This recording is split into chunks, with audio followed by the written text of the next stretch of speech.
I knew you. There is a complexity and a complication in that statement. How do you know a man before his conception? That's against biological truth. Because biology makes us to understand that before there can be a formation or a conception, there must first be a sexual intimacy between a man and a woman. And then when the male sex cell and the female sex cell come together, billions of cells begin to struggle to form a fetus that becomes a baby. That's what biology says, and that is biological truth.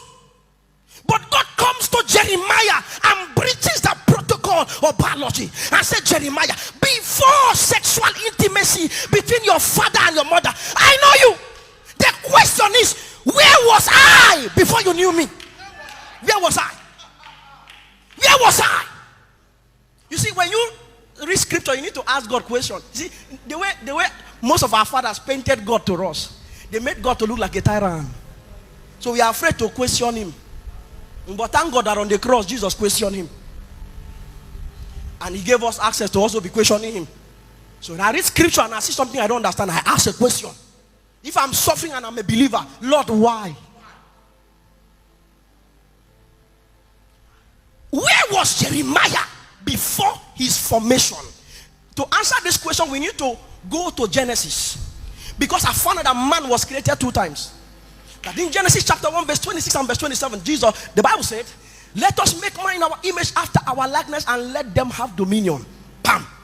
And the Bible says in that same chapter 1 that God created man in his own image, created he them both male and female. Okay, that means man was created.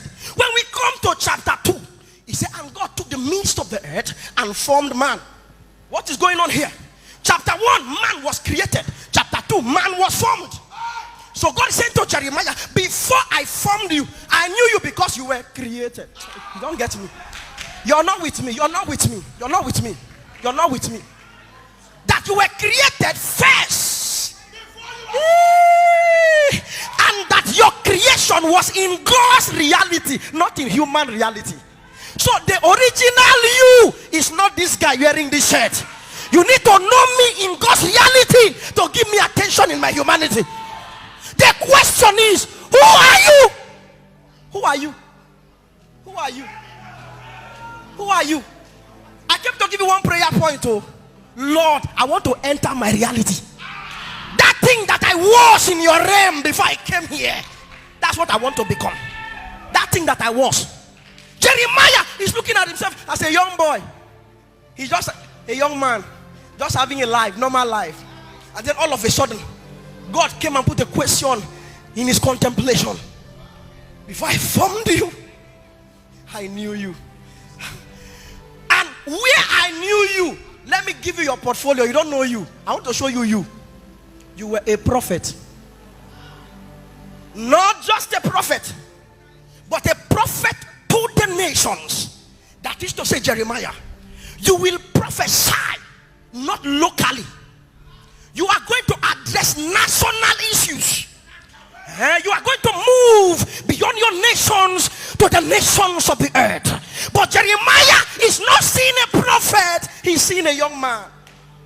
And he said, Lord, I cannot speak, for I am but a child. Ladies and gentlemen, God calls you what you are before you become it. Men calls you what you are after you have become it. Let me paraphrase. God calls you by your potential. Men call you by your credential. See, men don't have the right measurement for your life. Oh, Ibalute Menaka. You are more than what people see. You are more than the female we are looking at now.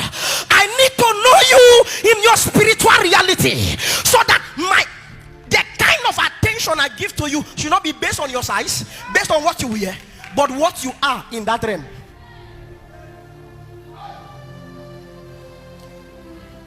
Before I formed you,